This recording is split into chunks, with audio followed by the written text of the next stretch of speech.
প্রত্যেকটা মেয়েরই বাবার বাড়ি যাওয়ার জন্য যে আকুলতা বা যে আনন্দ সেটা হয়তো শ্বশুরবাড়ি থাকলে বোঝা যায় না। যাই হোক, আজকে আমি চলে যাইতেছি বাবার বাড়িতে, কারণ হচ্ছে এতদিন শ্বশুর বাড়িতে ছিলাম, তাই পরীক্ষা দিছিলাম, তো আবার ভোলা চলে যাইতে হবে, সেজন্য বাবার বাড়িতে যাই আগের দিন থাকবো। তারপরে হচ্ছে সকালে উঠে ভোলা চলে যাব, সে তো রওনা দিয়ে দিলাম। তা কোথা থেকে কিভাবে বাবার বাড়ি যাচ্ছি সবাই জিজ্ঞেস করে, সেজন্য ভাবতেছি একটা ব্লগ করে ফেলি, সবাই দেখতে পারবেন কোথা থেকে যাচ্ছি। যাই হোক, আমার কিন্তু শ্বশুর বাড়ি থেকে বাবার বাড়ি যাইতে হলে বরিশাল জেলখানার মোড় থেকে তারপরে কাউরসর হয়ে তারপরে যাইতে হয়। অনেকে জিজ্ঞেস করে বাসা কই, সবাই বলে, আমি সবাইকে বলি যে আমার বাবার বাড়ি সাহেবেরহাট, শ্বশুর বাড়ি তালতলের এখানে বরিশালে। যাক, যে চিনে না চিনে তো কিছু বলার নাই। যাই হোক, আমি কিন্তু বলতে বলতে অবশেষে জিলখানার মোড় চলে আসছি। আমার এখানে সিএনজিতে করে জিলখানার মোড় আসতে হয়, তারপর আবার ওখান থেকে সিএনজি নিয়ে তারপরে হচ্ছে আমাদের কাউচার খেয়াঘাটে যাইতে হয়, কারণ কাউসার খেয়াঘাট দিয়ে নদী পার হইতে হবে, তারপরে বাসে উঠতে হবে, তারপরে ওখান থেকে নাইমা বাবার বাড়ি যাইতে হবে সাহেবরাট নাইমা। আর হচ্ছে যে যাই বলুক, ফেসবুকে কাজ করে অনেক মানুষ আছে যারা আমারে বাজে কমেন্ট করে, তাদের উদ্দেশ্যে একটা কথাই বলবো, মানুষ যখন ভালো কিছু করে তখন সবাই তাকে বাহবা দেয়, আর যখন খারাপ পথে যায় তখন তার দিকে মানুষ আড়েত করে তাকাইবি, এটা স্বাভাবিক।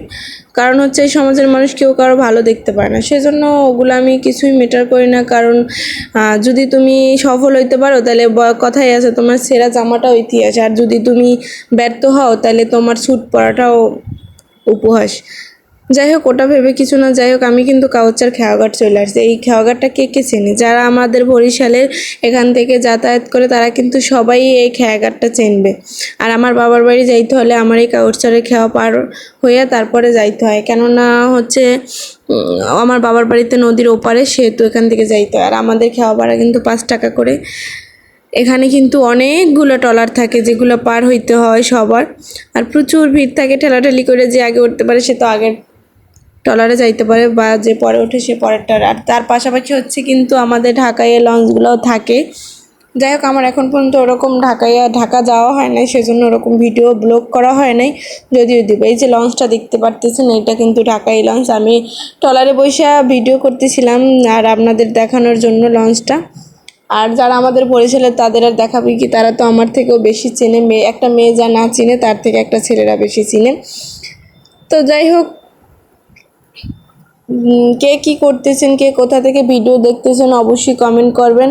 আর কে কে এই আপুটারে সাপোর্ট করেন তাও কিন্তু বলবেন, কারণ আমি চাই না আমার আইডির যত ফলোয়ার্স আছে তারা সবাই কিন্তু খারাপ না। কারণ তারা যদি সবাই খারাপ হতো তাহলে কিন্তু আমি আজকে এত দূর আসতে পারতাম না। আমার ফলোয়ার্সের ভিতরে বেশিরভাগ ফলোয়ার্সই আছে যারা ভালো, যাদের উৎসাহিত পাই, তাদের জন্য কিন্তু এত দূর আমার আসা।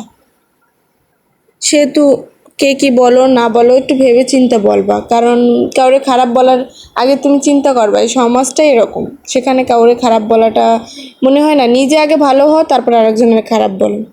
যাই হোক, কথা বলতে বলতে আমি কিন্তু বাসে চলে আসছি, কারণ হচ্ছে বাসে বসে রইলাম অনেকক্ষণ, বাসটা ছাড়তে একটু লেট হয়, কারণ আমাদের এখানে 20 মিনিট পর পরে বাস, সেজন্য 20 মিনিট এসে আমার বাসে বসে থাকা লাগছে।